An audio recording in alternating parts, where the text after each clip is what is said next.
It's really important to me because individuality is what we're striving for, is claiming back who we are, right?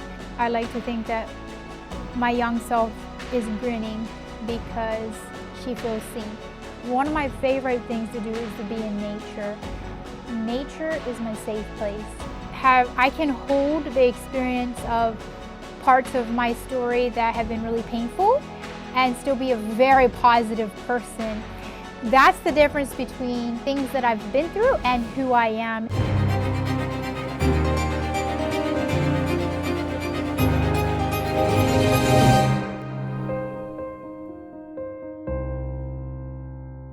Hi, it's Angela with The Angela Rose Show, where we unveil stories of religious abuse.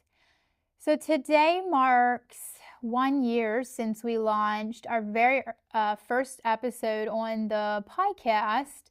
March will always be that 1 year anniversary. I think it was Saturday a week ago. That was the actual date a year ago since I launched my first episode. And I've been contemplating how do I celebrate that and just really show up for myself in honor of that milestone, as well as just have a conversation with you guys as the audience and just really honor this entire community and experience. So today I was like, I'm going to be my own guest and we're just going to talk. We're going to get to know each other a little bit better. And as I look back over the last year, I thought of like all the people in my life that have been my greatest cheerleaders and how could I include them in today's podcast, because I couldn't do this without my people, without my support group. And today I'm bringing them into the conversation through questions. So I had all of my support people send me some good questions in so that I could answer them with you all today, and it would be a way to get to know each other better. And I feel like my friends who know me best know how to ask really good questions. So I was like, that's going to take care of all the conversation for today. So today I have, I don't know how many, I didn't even count the questions, but some golden questions from some of my favorite people. And so we're just going to dive into them first thing here and see what we have. I'm going to also just introduce you to who asked the questions as well, because I believe these people deserve some acknowledgement for just being there for me and cheering me on. You know, they say the people who are for you, how do you know if someone is for you? And one of the ways I recognize whether someone is for me and a safe person in my life is someone who shows up on hard days and the good days, you know, someone who can sit with you through difficult experiences and also is capable of cheering you on and celebrating with you as well. So these are some of my people. Today I'm going to start out with a question from my friend Jessica. And she's been a close friend for many years now and just been cheering me on. One thing Jessica often does for me prior to a podcast is help me with like an outfit choice. We laugh and have so many behind the scenes conversations prior to each podcast, and it always just really brings me joy. So thank you, Jessica, for these questions. The first one is, if you could go back and encourage the version of yourself who just started out 1 year ago, what would you want to say to her?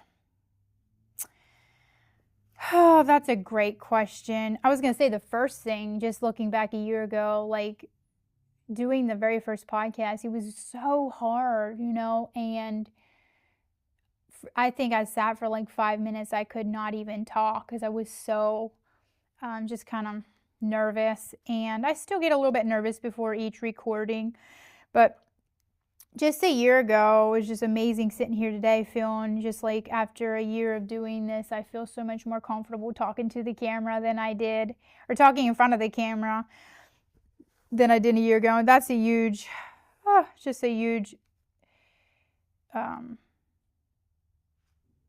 would say just a confidence booster for me to know that over time things get easier.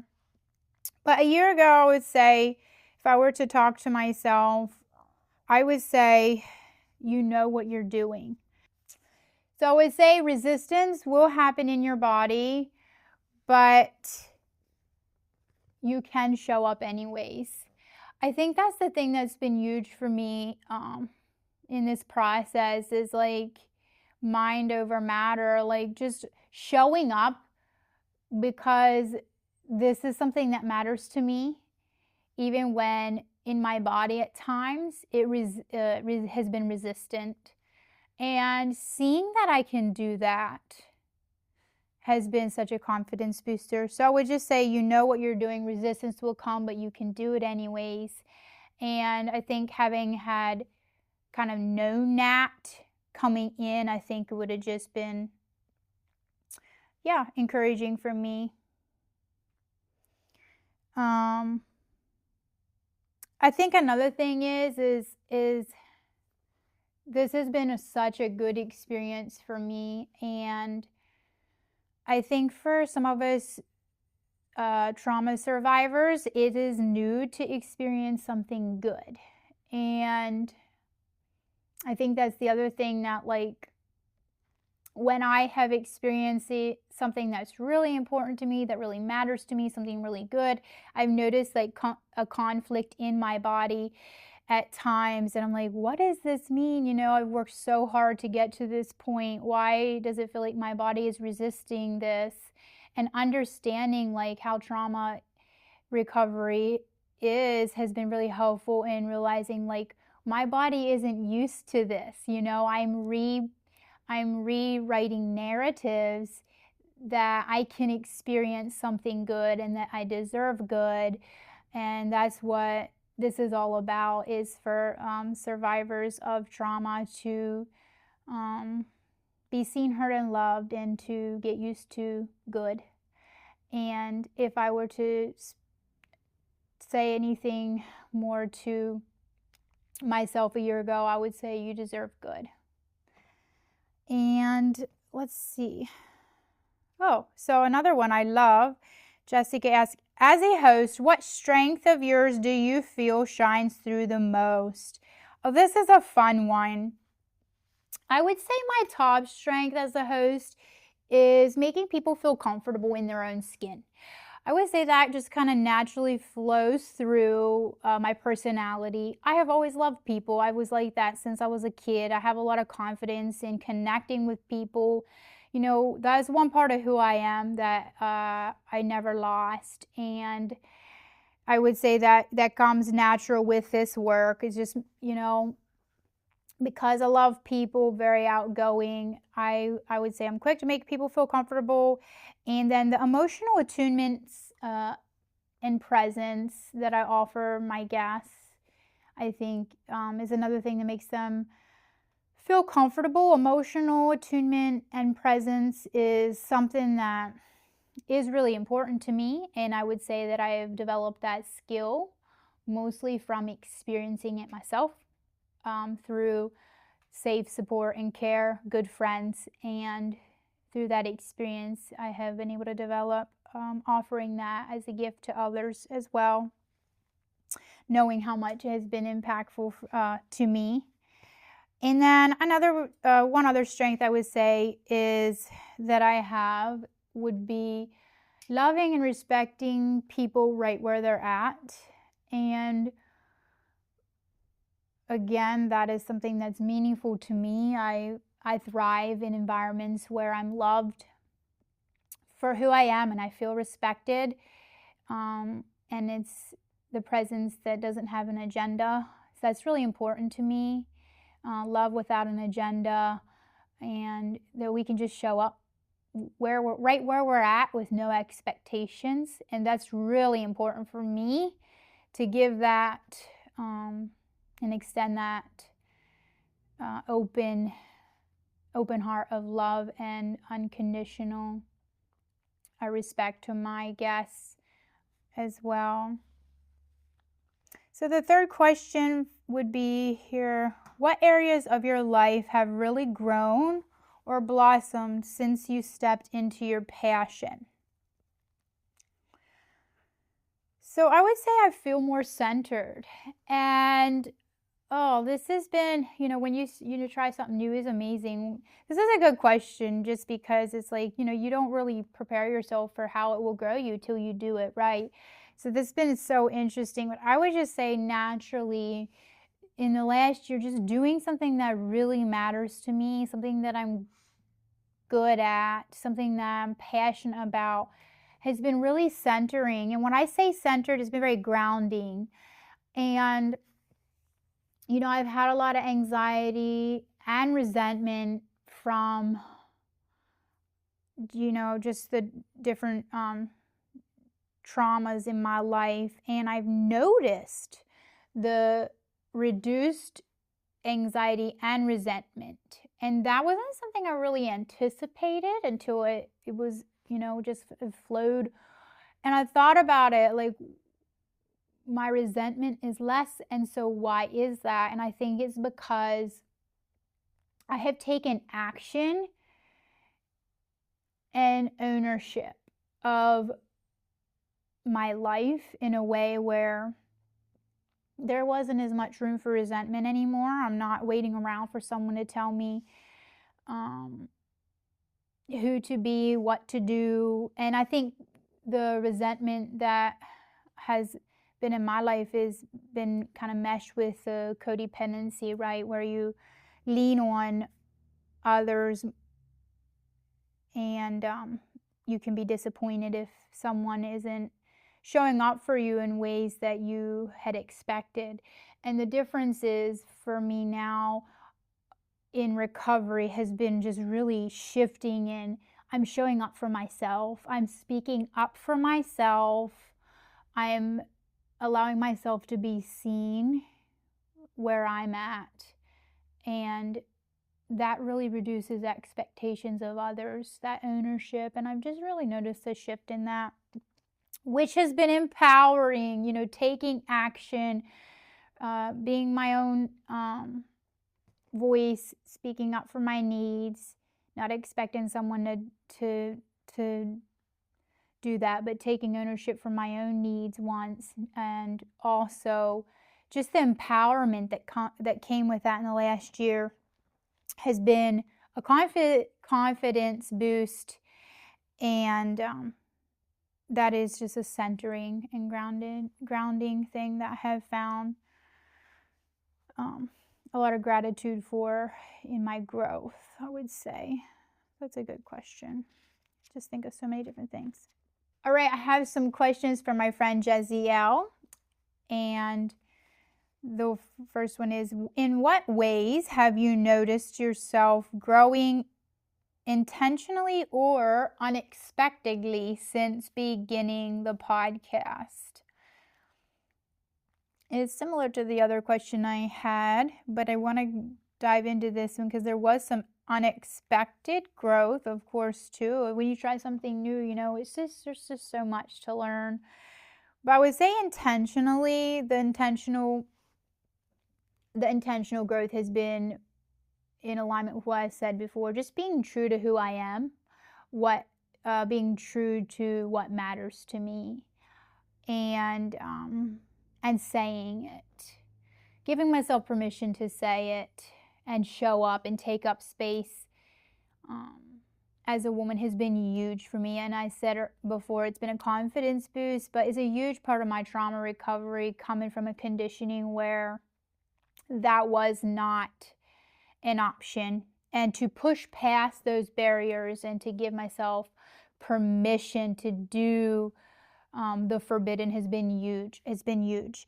And it makes me think of I've noticed a huge shift in vulnerability with writing versus this podcast. So I've been writing prior to podcasting. I had been writing on Facebook, on my blog for several years, which was a huge and vital part of my recovery as well. Kind of a win-win. My heart was to write so that others wouldn't feel alone in the difficult emotional processes and experiences, but it was also my way of speaking up for myself and finding clarity from confusion, and writing has been a huge therapeutic part of my journey, privately and publicly. But there's only so much that you can convey through writing. And as I was growing in my confidence prior to doing the podcast, writing, I would say my writing journey has been step one to this step of courage of speaking out on camera. But I notice is more vulnerable, right? Like when I'm writing, I can sit and write and nobody's there in the room. It's just a little more comfortable. And it was so uncomfortable and new to show up physically and be on camera. So that was intentional growth. I would say, like, I knew I wanted to do it. I knew I wanted to, but what a new muscle to grow has been. But to be willing to allow myself to be seen a little deeper and to dare myself to say it on camera, it's been more vulnerable. And for a survivor, we know how vulnerability can be a conflicting feeling as well. It's a part of recovery, and also can be learning to be vulnerable again can be uncomfortable. So it's all the both ands with that one.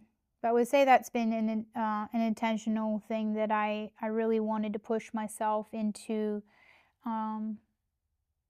the next step of recovery, and I'm proud of myself for choosing that, even though it has been, a lot of it has been uncomfortable in my body. Unexpectedly growth, I would say, like boundaries. I didn't realize how much emotionally this work was going to be. And with that, I had the need for boundaries come up more than I thought it would. Just for more space. I have a lot of people that reach out to me through the podcast and through the writing space that I've created for survivors to share experiences. And along with the growth in the last year, there's been a lot of new connections and new opportunities. And with that, I have had to learn boundaries and learn when to step aside and walk away and then pick it up again, right? And finding a balance. So I think that was kind of unexpected growth. I was, like now that I'm doing this, I'm learning a new skill in this area, and the need for boundaries and to protect my emotional space. That's been something to balance for sure. Here's another question. What have you learned about your capacity to hold stories, both your own and others? I love this question. I just love it. I was thinking this one, I'm able to show up present with my own story and with guests while maintaining my individuality. And learning to hold both is huge. It's an art. And it's really important to me because individuality is what we're striving for, is claiming back who we are, right? And so the ability to both hold space for our experiences and also at the same time acknowledging and honoring who we are. And I think that's just really important to me too, because I know the pain of feeling like I was looked at for what I experienced often, but not feeling respected for who I was. And out of that hurt, and the loneliness of that, just feeling kind of like this judgment I experienced, I come from a really religious community where if you experienced something, it felt like you were treated like a certain way because that was their experience. And I find it fascinating too.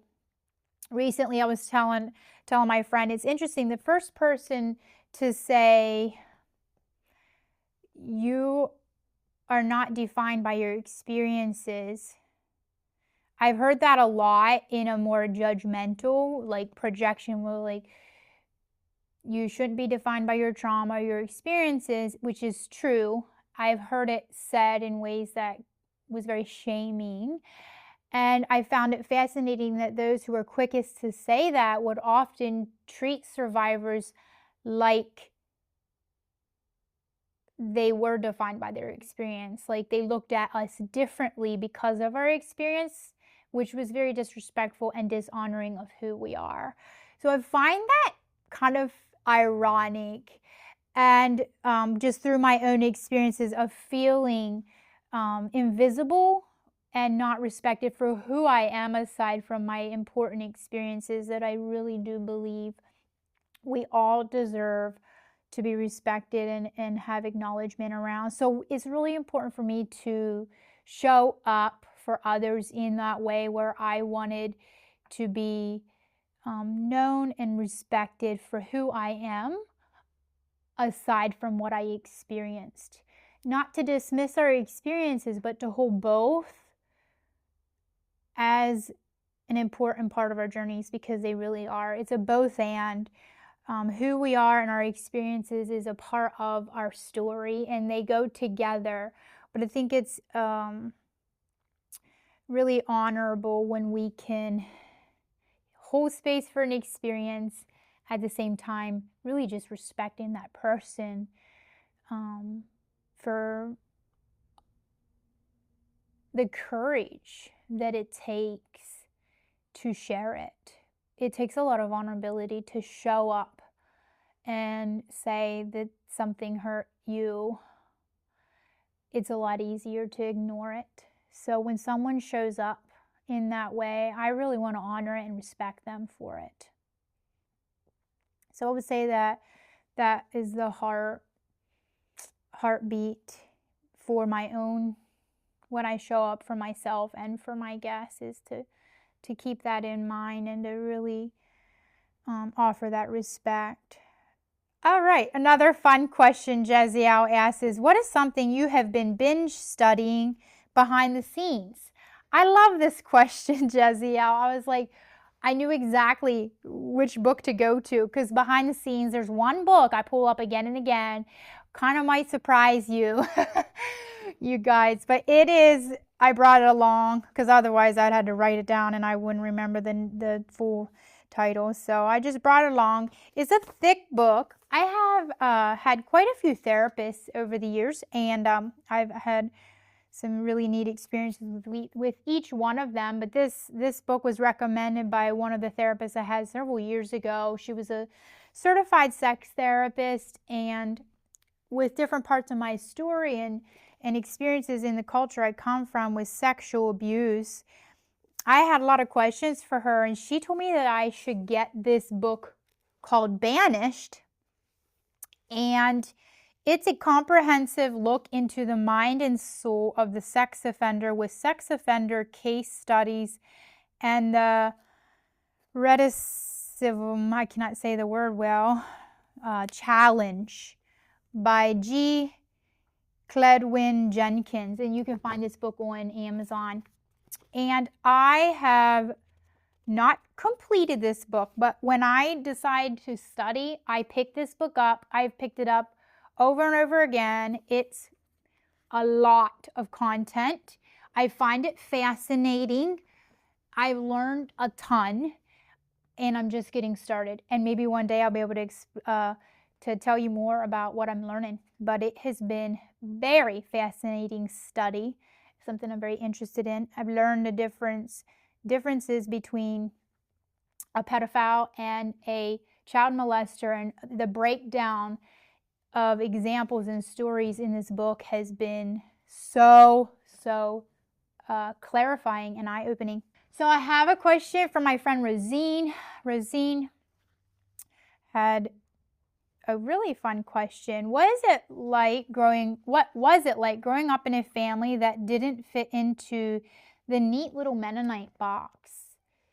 So yeah, I come from a Mennonite community, but one thing that was fascinating is my family never really fit into the neat little Mennonite box, and there's different reasons for that. I could talk for days, but one specific thing that's fascinating is both sides of my family, my mom and dad's family, neither of those families are deeply rooted into the Mennonite culture.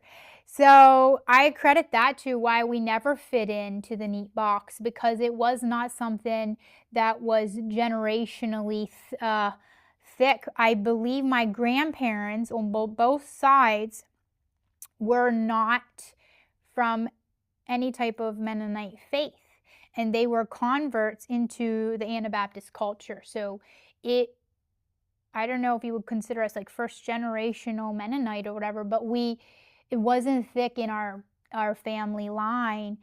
And that has been so fun and validating over the years as to why I personally never felt like I made a good Mennonite girl. I fought the system, early on, and it's fun to see that, oh my goodness, it's like I knew it wasn't for my parents either, because I could see that they weren't, like, I could tell they didn't buy into the system fully.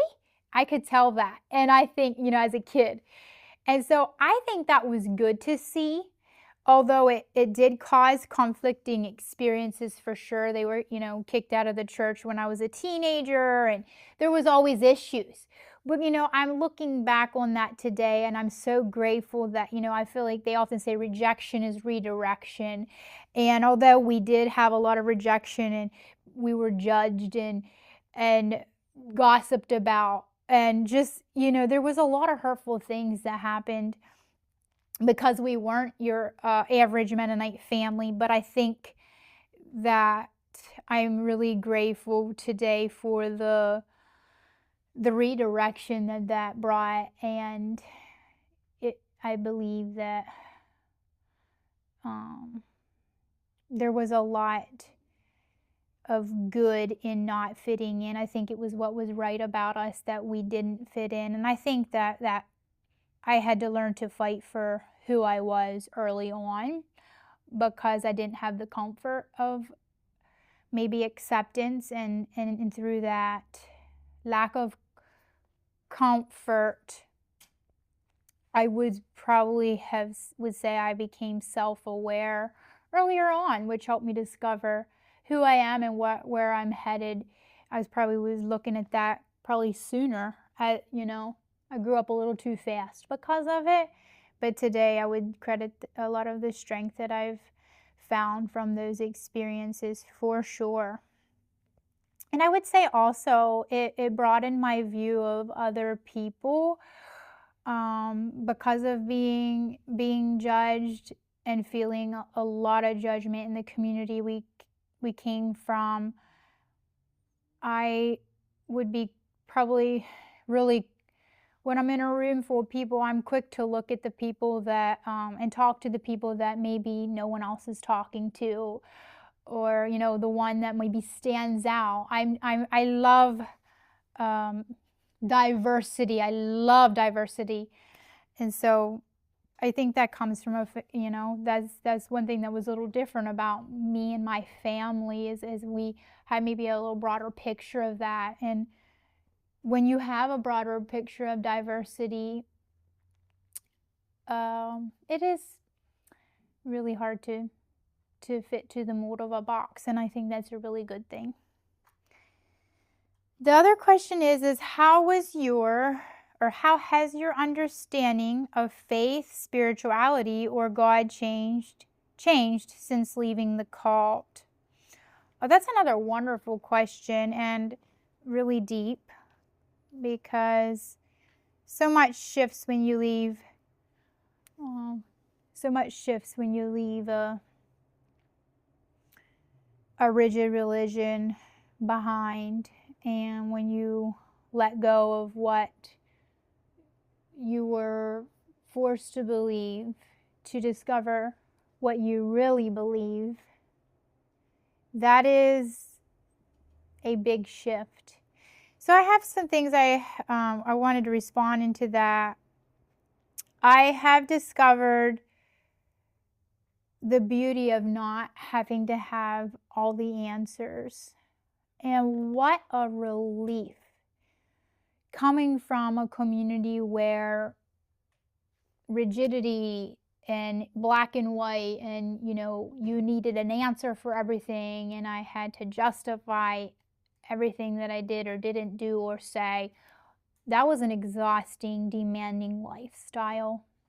It really burnt me out, in every way. And one thing that has shifted since leaving that belief system behind is being open to not having to have the answers, to allowing mystery and growth.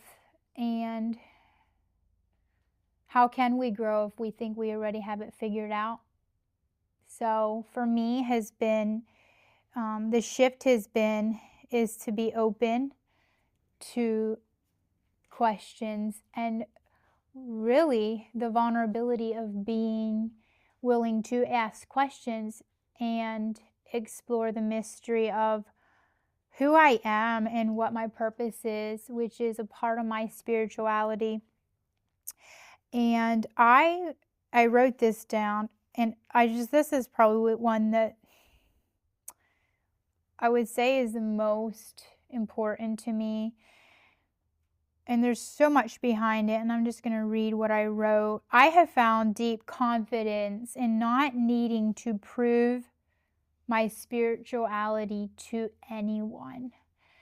And there is so much behind that. What a deep sense of relief to not have to prove. And when I say prove, because that was what it was like in the Mennonite community I came from, and it almost took me to my grave.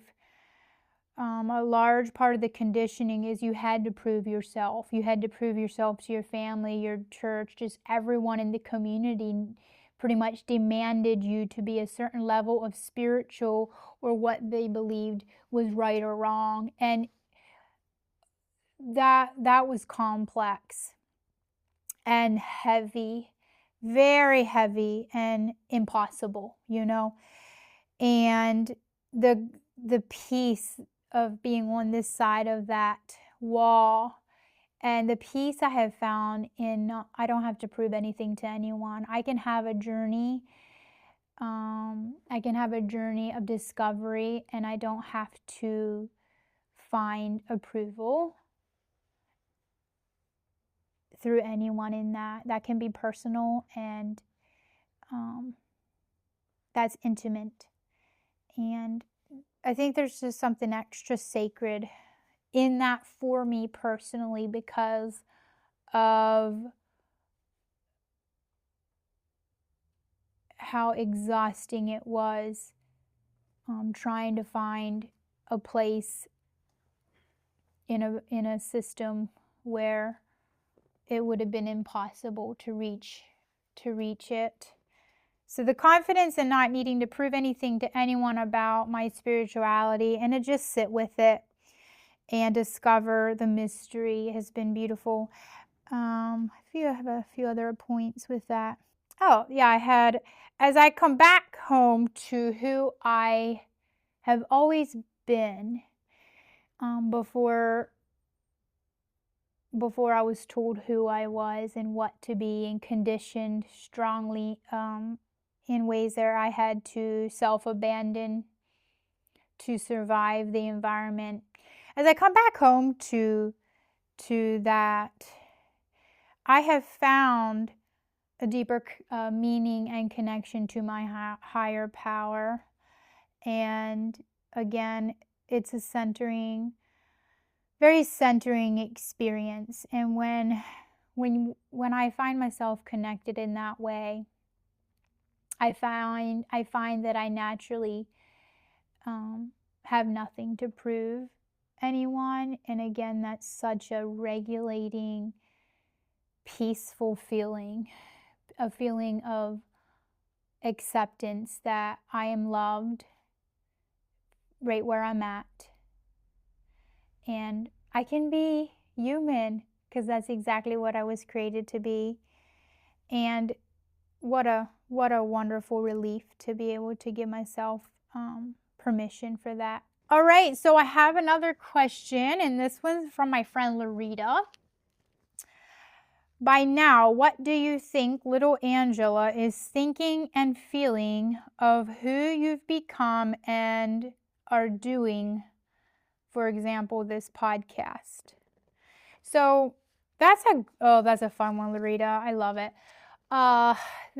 For those of you who are maybe not familiar, part of trauma recovery for a lot of us is inner child recovery, right? Our experiences when we were kids shape us and impact us in ways that we often miss, and I believe they're really important to connect to in recovery. And our view of the world and our experiences are all intertwined, right? So I firmly believe that in each one of us as adults today, there's still a kid inside of us. And so I love this conversation because a large part of my recovery has been attuning to that kid in me and getting to know her and exploring her experiences. And so in response to that, when I think of little Angela, I just think of one word, since some of the work I've been doing in recovery, and that is relief. And honestly, that kind of goes with what I just said about, religious beliefs versus spirituality, and the shift of leaving the cult and experiencing connection in spirituality versus religion and the rigidity. And what a relief for me to be able to take her seriously. I believe that is what she needed all along, is to speak up and be heard. And so I would say doing this podcast has been a huge part of that, is daring to show up and doing me. And I like to think that my young self is grinning because she feels seen, and she deserves that. I would say she feels vindicated and taken seriously, and by offering that to my younger self, I've given her permission to play. And play is something that's really vital for kids, and it's something that was hard for me to do as a kid, and also hard as an adult. And there's so much behind that. I'm not going to get into all that, but the incredible gift of being able to offer creativity and play is a huge part of recovery as well. And I would say that taking myself seriously and respecting my experiences has given me the ability to go play. And that's what kids deserve. And I try to intentionally honor that need in my life today by doing light things and being creative in that. My creativity outlet has definitely been broadening since that, the gift of vindication like that only I could truly offer myself. I wrote down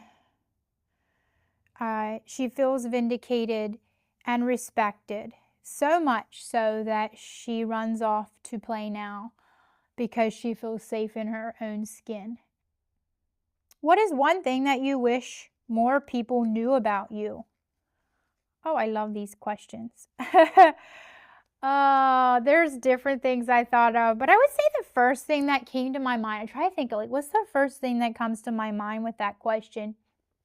I would like to say this. I'm really intentional about talking about religious abuse recovery on my writing page and the podcast. That's what I center in on, intentionally sharing really difficult experiences so others feel comfortable to show up authentic, which is something that was stripped from us in religion. But I want to say that even though I'm very intentional in doing that in these spaces, my life is filled with so many other things that I don't talk about on the podcast or, the writing space, parts of who I am and what I do and love that I don't specifically share about. And I wanted to make mention of that today. I have so many other passions. I enjoy so many other things. One thing that I love to do is I help my husband in his business about one day a week, and I show up a lot more than that, but specifically I try to show up one day a week helping in his business. He owns a dealership, and I do social media. I love social media stuff. Advertising, selling is something I always enjoyed. I'm an entrepreneur at heart, so I have always done my own side business, and so it's super fun on the side to help him.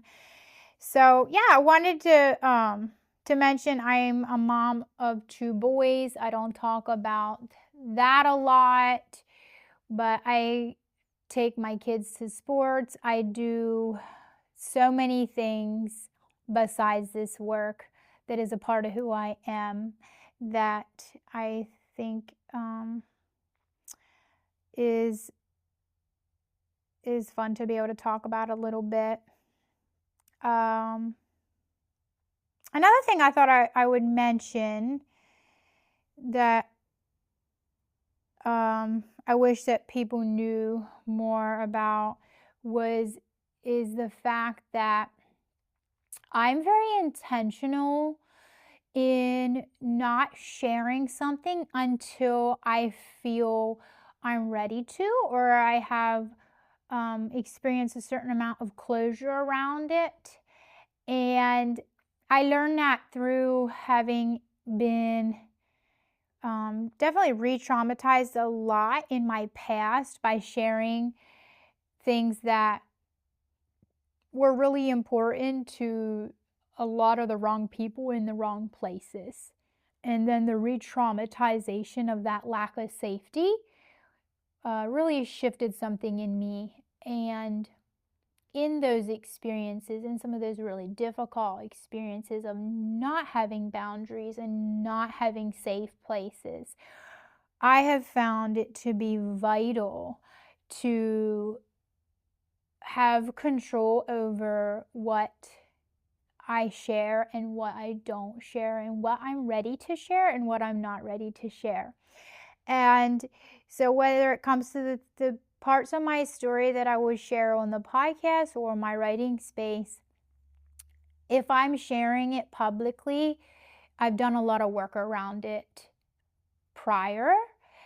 And a lot of the things that I choose to show up and share, I intentionally am sure to make sure I have some closure around it with no expectations. And I use it as a gift. I choose to share it as a gift so that others can know they're not alone. It doesn't mean at the same time that it's something I'm presently even working on. A lot of what I share I've already worked on, and potentially I may be not sharing experiences that I'm not ready to share. And that has been really a confidence boost for me in recovery. Again, I don't think we talk about it enough, but it has been, that's why I wanted to talk about that a little bit, because there is something really empowering in having the agency of choice that, I'm not ready to share that, and I'm not going to. And picking and choosing what you feel comfortable with sharing is important. And the freedom of being able to make those choices for myself in my career, in the writing space, in the podcast space, has been so freeing. Like, it has been so good to just be able to pick and choose, and to also protect parts of my life that are really sacred to me, that I don't need to put in the public eye. And navigating that is really important to me. So far in this journey of the Angela Rose Show, what has surprised you? Oh, this is a fun question. The first thing that came up for me with that question, the thing that probably surprised me the most, was I don't get a lot of hate. And I don't think about it a lot, but people will ask me, telling these raw stories definitely stirs the water. And coming from communities where, such would have been completely forbidden. And a lot of times people ask me, like, I bet you get a lot of hate. And I want to say I don't. I had very little negative things come up in the last year. Now, I do credit some of that to, I have a lot of boundaries, and I'm in a space of a good community where I have some powerful, healthy emotional support.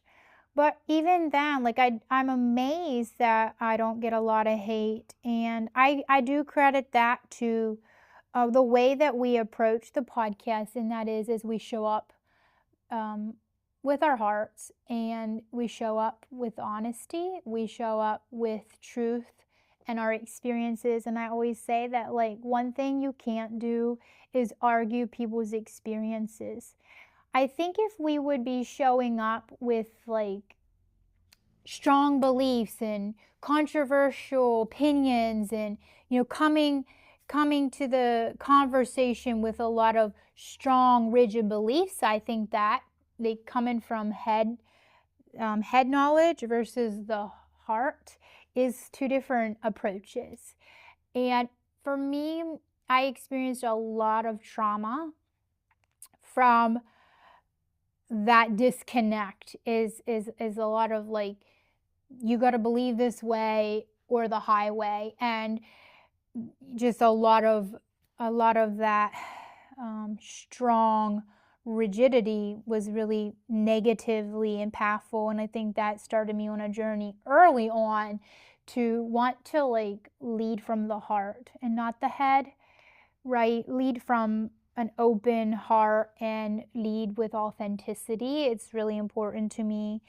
And I think that's probably the number one reason that we don't get a lot of hate is because when you show up embodied with who you are and you're authentic, it doesn't invite a lot of negativity in. And there's something, I believe, supernaturally beautiful in that experience. So that was something that probably surprised me the most, but also excites me the most, is to see that shift and to see how living authentically really is contagious. So this is some questions from my therapist, and she's been a huge strength for me in the last year. Oh, I could say so much, but I'm so excited to go over her questions. She says, what strengths and resilience have enabled to survive, thrive, and cope with your life and the challenges you face in your current life? So that's a big question. strength and resilience are such beautiful words to me. I I I I wrote down stubborn. I'm very stubborn. I credit my resilience to strength and resilience to that. And I would say that some of that stubbornness really comes from a lot of my trauma. And I love the power that we can have in turning really hard things into our power and our strength, right? And so I have a lot of strength and resilience from the difficult things that I've been through. And one of the things is my stubborn side really stems from being controlled and really harmed by various forms of high control. From an early age, I experienced a lot of control, and the culture I come from is a system of severe control. So all around me, and I believe that my trauma being controlled, it gave me a determination and a refusal to be controlled. It's like, catch me if you can, like, tell me no and I will. And I have always had this drive. I've always had this drive, like, no, you will not tell me what to do and who I am, and I have always fought for that. I've always fought for that. I'm very stubborn, and I'm very grateful for that. I would say that that's where a lot of my strength and courage and resilience stems, and it gets me through really hard days. Looking back, when I'm presently having hard days, I look back and I'm like, I can do it because I've done it before. And so, yeah, I would say, just look at some of the hardest things you've been through and just be amazed. Be amazed at what a gift you have in being able to use it for your gain, because we really can. The other question is trauma is often stored in the body. What are some ways you have found helpful to accept and respond to somatic needs, which can be invasive? Oh, this one has been vital in the last year. Again, I think some of the unexpected things that did come up in my body in this process for sure required me to find ways to respond to that, the triggers in my body.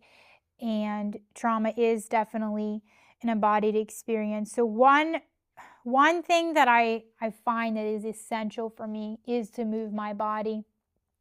I go to the gym intentionally prior to podcasting, just due to the nature of the conversation of trauma,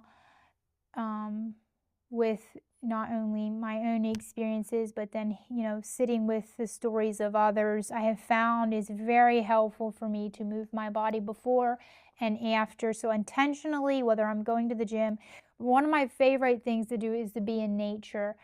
Nature is my safe place and has been a huge part of recovery, if I may say so again.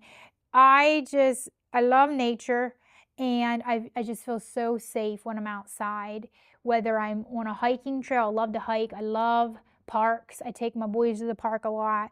So, when I'm going through feeling nasty, whether it's in my body or I get stuck in my head with something, which can be a trauma response of like, my body feels uncomfortable, so I try to protect myself, so I get in my head and I'm having anxiety and I'm feeling stuck in my head and I kind of need to get my body flowing again.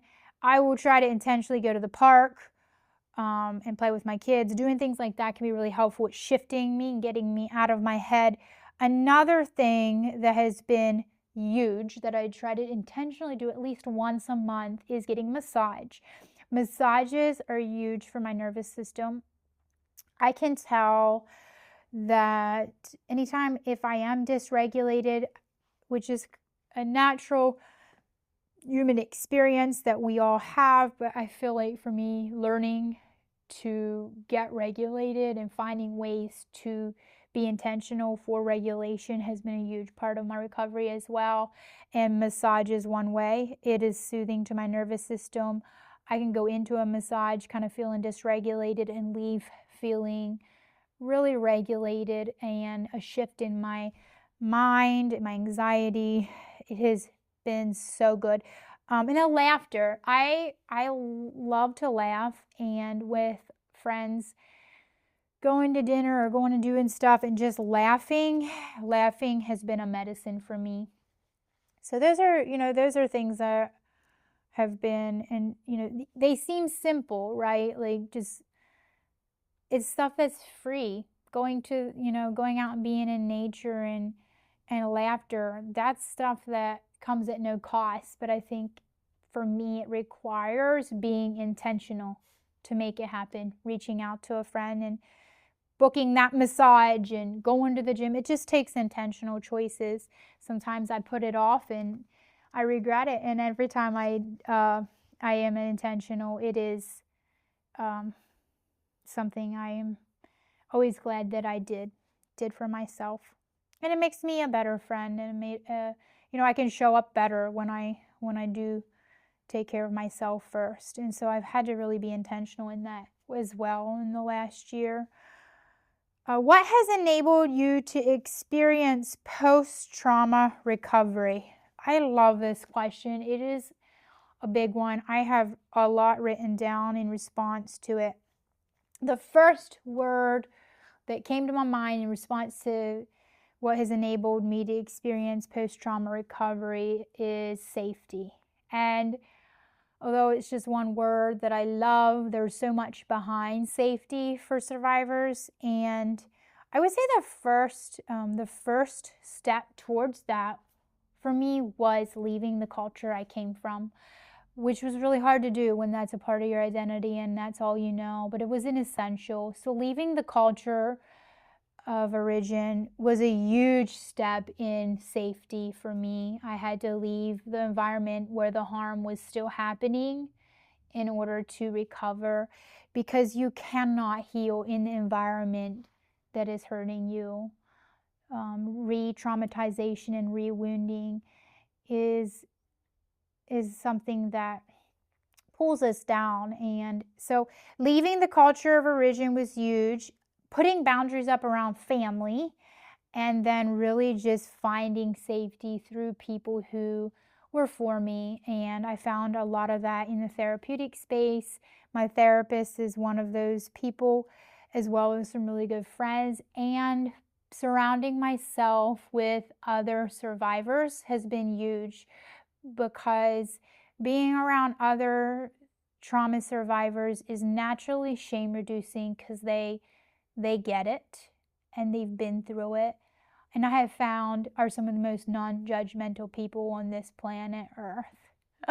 So that's why I love this community. Survivors are wise and not judgmental, and what an important space to have to recover from the damage of judgment, the damage of being dismissed, and the traumas and the isolating loneliness that comes from trauma, which is a lot of different things. But I would say boundaries, safety, boundaries has been huge. Again, saying goodbye to relationships that were pulling me back or re-traumatizing, and then the safety of being seen and respected and loved for who I am. And that has been so essential in my recovery. Less became more. I love people, but I have found that in my recovery, my circle got smaller, and I seen that as that shift started happening. I paid attention, and I said, what does this mean? And I smile as I think about that. I was a chronic people pleaser, and I seen that shift happen. And as my people pleasing began to dim, and I started to take ownership for my authentic self, my circle got smaller, boundaries became a part of my journey. My circle got smaller, and I just say less is more. Just to have a few good friends to know you and to be for you, and those friends who are with you through thick and thin. Sometimes it's just a couple of them, but they're the ones to hold on to. So I would say finding those people has been essential and a huge gift. Other survivors. Oh, one other thing I wrote down that's really been important for that, which goes along with being around other survivors, but also surrounding myself with people who are also doing the work, and that is the work of recovery and the work of self-awareness and looking in the mirror and claiming back, right? The work that can be brutal but is also so rewarding, and I have found it to be really empowering to be around others who are also on the journey, to come alongside of you, and they're doing it too, you know. That has been huge for me in my recovery, is this be around others who are taking ownership and being responsible in their lives in that way. It keeps, it helps you to continue when hard days come, when you have friends that are cheering for you and they get it. It's huge. One other thing I had in that, this one is just ongoing. It really is. Boundaries around religious people has been huge too, because religious abuse was one of my core traumatic complex experiences. It was really important for me to not only leave the community I came from, but to leave relationships where religious and rigid beliefs and judgmental ideas were preventing me from going deeper. So putting up boundaries around being re-traumatized around rigidity was huge as I went deeper into being who I knew I wanted to be. I think boundaries is probably the top thing for me. Boundaries with family and friends. Here's another question from my therapist that I really love. How do you embrace simultaneously addressing residual pain and wounding while also embracing positivity, hope, and vitality? What a powerful question, honestly. I think this is my favorite question of all of her questions, and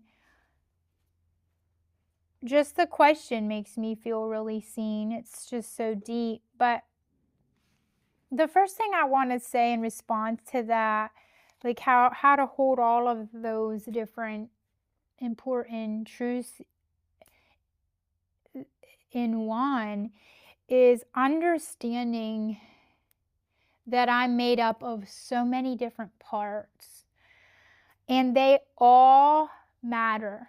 Each part of us deserves a voice, and I think that learning that in my journey is a huge part of being able to embrace all the above. There's a both and concept that has been life-changing for me, and I truly love it. It's both the ability to hold joy and sadness both all in one, right? And it's similar to, we come from so much black and white thinking, like you need to be happy or sad, but what if we're both happy and sad all in one day? Because you can be super sad about something You can have a sadness, lose a loved one, and be super happy about a new accomplishment all in one afternoon. That's just the human experience. Our emotions are a huge part of our stories. And I like to think of my my journey in that way. I can have experience um, I can hold the experience of parts of my story that have been really painful and still be a very positive person. And that's the difference between things that I've been through and who I am. And who I am has always been a hopeful and positive person. I have a picture of when I was a little girl that I brought because it's a picture that goes with the word hope. I have always been a hopeful person, and I believe that that part of my who I am has been a huge part of me all along. That I never lost hope.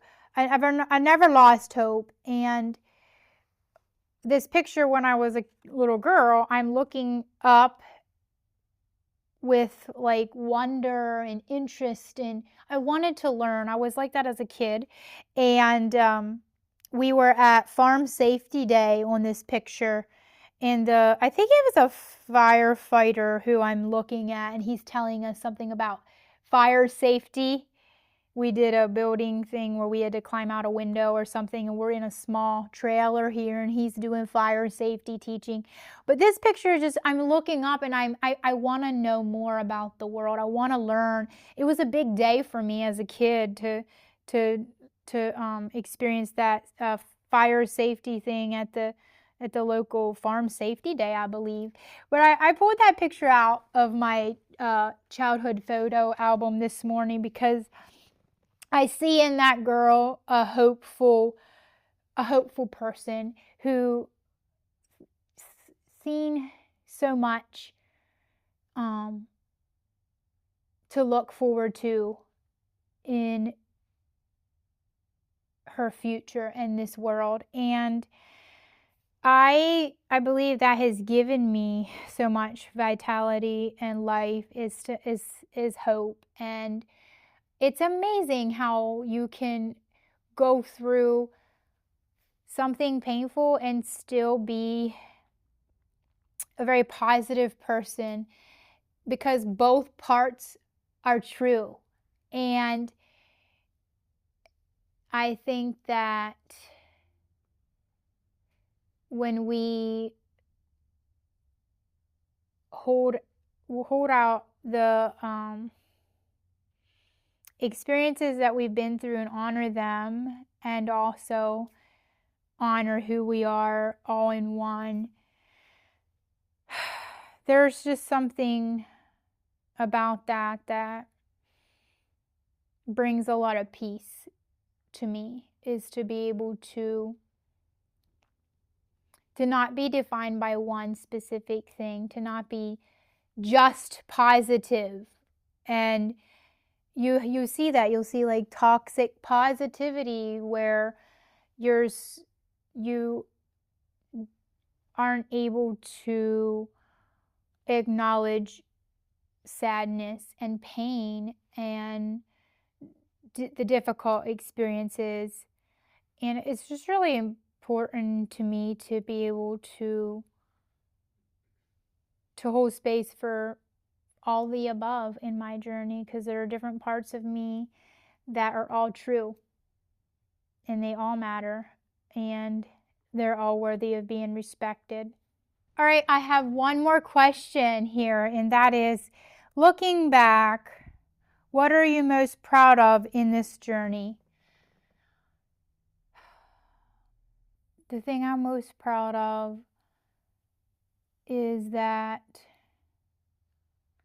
I didn't let fear or discomfort keep me from leaning in and stepping into this experience, because they were great. The fear, the discomfort, the anxiety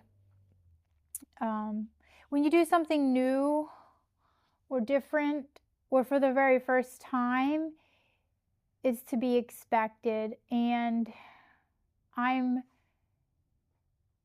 glad I didn't let those things or past conditionings. There's a lot of things that would have really wanted to stop me and hold me back from moving forward into this space. And I'm most proud that I pushed through, and it has been so rewarding. And I do want to really just thank my friends for believing in me and seeing me and really just respecting my journey and walking alongside of me and cheering for me and believing in me when days got hard. I want to thank my friends. I want to thank my therapist. My therapist is a huge source of strength in my life, someone who sees me well and holds me to a high standard as a woman, and it takes a good woman to do that. It takes a good woman to know another one, and I'm so grateful for my therapist. She has been one of the most empowering women I have ever met. Now I'm going to be emotional, but I would say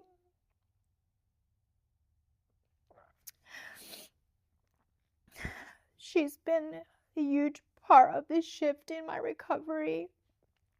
And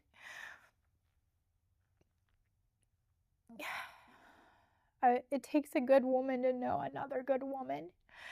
And she's one of those people that really has changed my life. So I'm just so grateful for that. If you don't have a good therapist, find one. There's some shitty ones, but there's some really good ones. So it's worth it if you find a good one. I also wanted to thank my self-defense trainer. I think I did like 6 months of self-defense training, which has been a somatic experience too for me that was really empowering.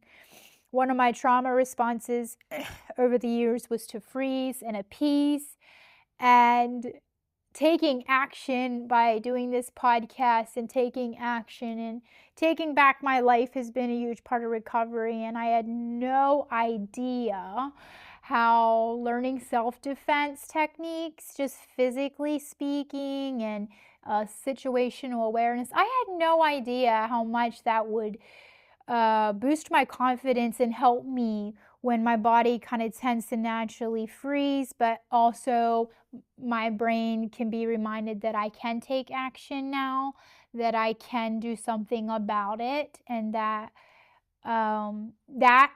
that has shifted in my nervous system big time since doing self-defense training. So I want to give a shout out to my my trainer for just really empowering me in those ways.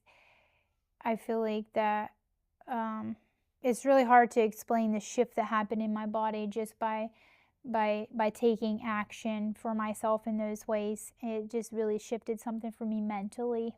And then I want to thank all of my guests and fellow survivors for showing up and being courageous and just showing up real.